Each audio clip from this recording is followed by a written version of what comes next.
Hi అండి, welcome back to Telugu food channel. ఈరోజు recipe temple style పులిహోర. మనం మామూలుగా చేసుకునే పులిహోరకి, గుడిలో ప్రసాదంగా పెట్టే పులిహోరకి కొంచెం డిఫరెంట్ ఉంటుంది. అదేంటో చూద్దాం. ముందుగా 2 కప్పుల బియ్యాన్ని తీసుకోవాలి. బియ్యాన్ని ఒక 2 సార్లు వాష్ చేసుకుని ఒక అరగంట సేపు నానబెట్టుకోవాలి.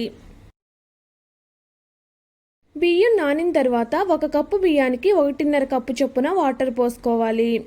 బియ్యాన్ని బట్టి మనం వాటర్ పోసుకోవాలి. లావు బియ్యం అయితే 1 కప్పుకు 2 కప్పుల వాటర్ని పోసుకోవాలి.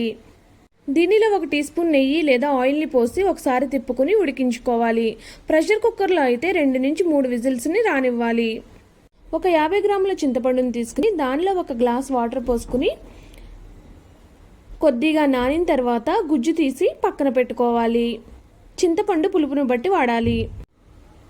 స్టవ్ ఆన్ చేసి ప్యాన్ పెట్టుకుని 1 టీ స్పూన్ పచ్చిశనగపప్పు, 1 టీ స్పూన్ మినపప్పు, 1/2 టీ స్పూన్ మెంతుల్ని వేసుకోవాలి. వీటిని కొద్దిగా వేయించుకుని ఇవి వేగిన తర్వాత 3 నుంచి 4 ఎండుమిర్చిని వేసుకోవాలి.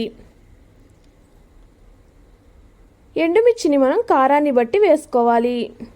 ఇప్పుడు 1 టీ స్పూన్ నువ్వుల్ని కూడా వేసుకుని బాగా వేయించుకున్న తర్వాత స్టవ్ ఆఫ్ చేసి కొంచెం సేపు చల్లారనిచ్చి పౌడర్లా చేసుకోవాలి. ఈ విధంగా పౌడర్ చేసి పక్కన పెట్టుకోవాలి.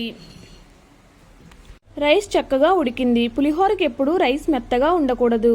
2 టేబుల్ స్పూన్ ఆయిల్ని వేడి చేసి దానిలో 1/4 టీ స్పూన్ పసుపు వేసి బాగా కలిపి వేడి అన్నంలో నేను చూపిస్తున్న విధంగా కలుపుకోవాలి. ఇలా కలుపుకోవడం వల్ల పులిహోరకి మంచి కలర్ వస్తుంది. అలాగే కొద్దిగా పచ్చి కరివేపాకును వేసుకోవడం వల్ల మంచి సువాసన వస్తుంది. ఇలా కలుపుకున్న తర్వాత మనం పౌడర్ చేసి పెట్టుకున్న పౌడర్ని కూడా వేసి బాగా కలిపి మొత్తం అన్నానికి చక్కగా పట్టించుకుని ఇప్పుడు పక్కన పెట్టుకోవాలి. స్టవ్ ఆన్ చేసి ప్యాన్ పెట్టుకుని ఒక 3 టేబుల్ స్పూన్ల ఆయిల్ని పోసుకోవాలి. ఆయిల్ వేడెక్కిన తర్వాత 1 టీ స్పూన్ ఆవాలు వేసుకుని చిటపట్లాడే వరకు వేయించుకున్న తర్వాత దీనిలో 1/4 కప్పు వేరుశనగ గుళ్ళు వేసి వేయించుకోవాలి. తర్వాత 1 టీ స్పూన్ పచ్చిశనగపప్పుని వేసుకోవాలి. ఇవి వేగిన తర్వాత 1 టీ స్పూన్ మినపప్పును కూడా వేసుకోవాలి. అలాగే 2 పచ్చిమిర్చిని చీలికలుగా చేసి వేసుకోవాలి.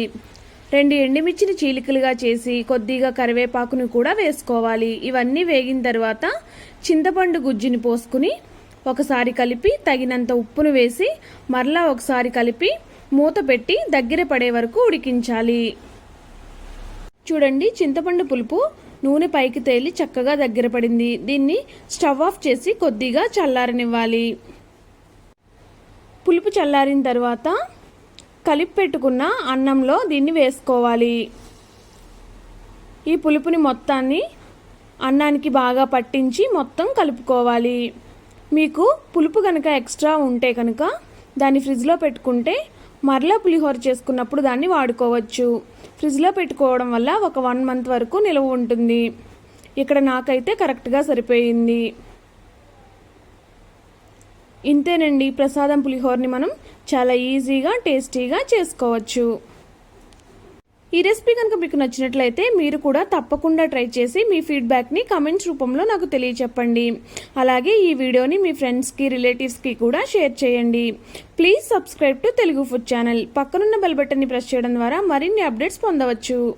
Thank you for watching.